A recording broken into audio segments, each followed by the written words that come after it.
حضرت عمر بن عبدالعزیز کی حکومت نے اور آپ کی خلافت نے لوگوں کو حضرت عمر بن خطاب رضی اللہ تعالی عنہ کا دور حکومت یاد کروا دی۔ مصر میں آپ کی ولادت ہوئی تھی اور آپ کے جو والد عبدالعزیز ہیں وہ مصر کے حاکم تھے۔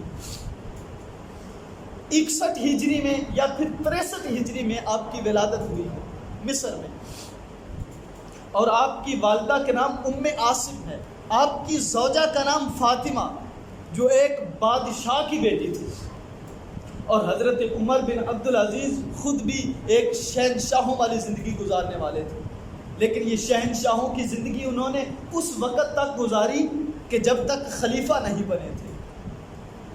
آپ کے والد نے آپ کی تربیت کے لیے اور تعلیم کے لیے آپ کو مدینہ بھیج دیا، اور مدینہ میں ایک محدث تھے جن کا نام حضرت صالح بن کیسان تھا، ان کے پاس چھوڑ کے آئے تعلیم کے لیے، اور آپ نے بچپن میں ہی قرآن کو حفظ فرما لیا تھا۔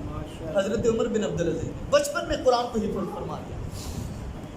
ایک دن یہ ہوا، جنہوں نے تربیت کرنی ہوتی ہے اور جو چاہتے ہیں کہ ہمارے بچوں کی تربیت ہو، مدینہ چھوڑ کے آئے تعلیم کے لیے، اور وہاں پہ جو استاد تھے حضرت صالح بن کیسان ایک دن عصر کی نماز پڑھ رہے تھے، تو حضرت عمر بن عبدالعزیز کچھ دیر سے آئے مسجد میں، 2 رکعتیں پڑھ چکے تھے حضرت صالح، اور 2 رکعت کے بعد ملے تھے حضرت عمر بن عبدالعزیز، بچپن تھا ابھی۔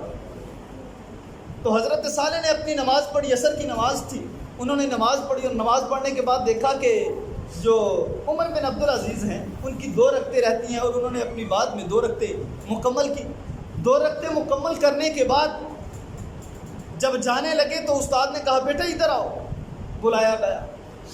حضرت عمر بن عبدالعزیز استاد کے پاس آئے، استاد نے پوچھا بیٹا کیا بات ہے، آج تمہاری 2 رکعتیں کیوں رہ گئیں؟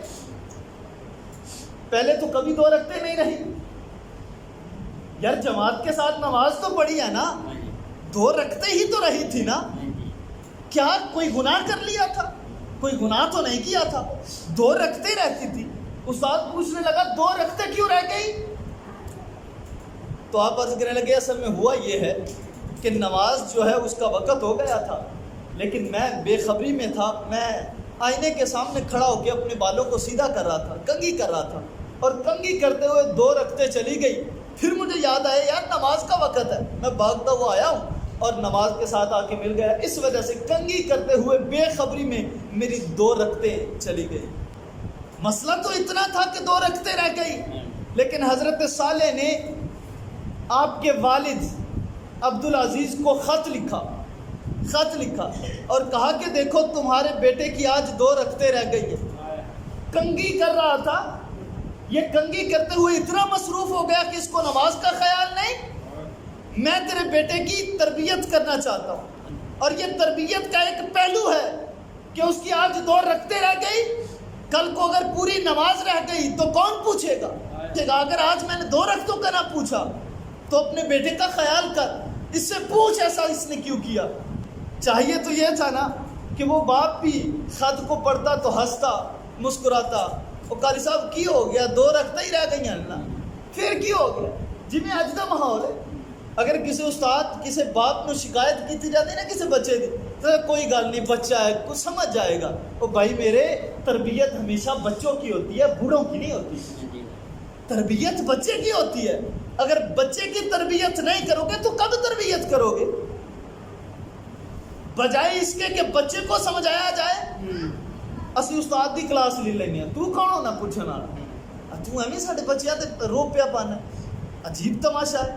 بادشاہ تھا، حاکم تھے مصر کے عبدالعزیز، اور عبدالعزیز نے وہاں سے اپنے ایک غلام کو بھیجا، اور غلام کو بھیجا، کہا جاؤ میرے بیٹے کے پاس، جن بالوں کی وجہ سے، جن بالوں میں کنگھی کرتے ہوئے اس کی 2 رکعتیں رہ گئی ہیں نا، ان بالوں کو سر پہ رہنے کا کوئی حق نہیں، جا کے اس کے سر سے سارے بال اتار، سارے بال اتار۔ اللہ اکبر۔ یہ جنہوں نے سمجھنا ہوتا ہے، جنہوں نے اپنے بچوں کی تربیت کرنی ہوتی ہے، میاں اس طرح بچوں کی تربیت کی جاتی ہے، اور جب اس بچے کی تربیت اس طرح کی گئی تو رب کعبہ کی قسم وہی عمر بن عبدالعزیز ایک دن میں قرآن کے 10 پارے پڑھ دیا کرتے تھے. ماشاءاللہ. ایک دن میں 10 پارے پڑھ دیتے قرآن کے، اور 10,000 مرتبہ حضور کی ذات پہ درود و سلام پڑھ دیا کرتے. ہمارے پاس تو وقت ہی نہیں، ہم تو 10 لائنیں نہیں پڑھتے، 10 سطریں نہیں پڑھتے قرآن. میں قرآن پڑھوں گا تو فیس بک کون دیکھے گا یار؟ سیاسی گفتگو کون کرے گا؟ اور چوکوں پہ کھڑے ہو کے لوگوں پہ تبصرہ کون کرے گا؟ علماء پہ تبصرہ کون کرے گا؟ ذرا سوچیں اس بات کو. بچپن میں جن کی تربیت ایسی ہوتی ہے تو پھر جوانی ان کی اس طرح گزرتی ہے.